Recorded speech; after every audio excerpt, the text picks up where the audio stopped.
Hello, Assalamualaikum dan selamat datang bakar semua. Okay, hari ni Abang Mira nak tunjuk macam mana nak potong timun macam kat kedai Tom Yum. Okay, mula kita basuh timun tu.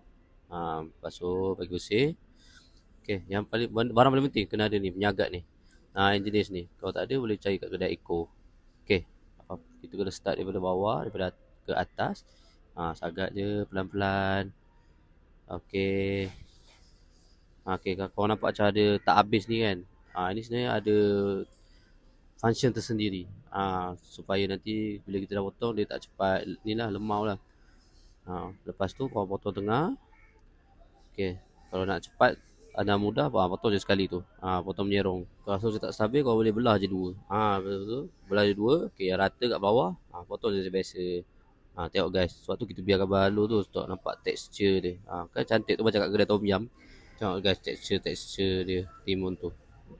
Okay, terima kasih. Cuba kau komen kat bawah. Nak potong apa seterusnya? Tengok tu guys.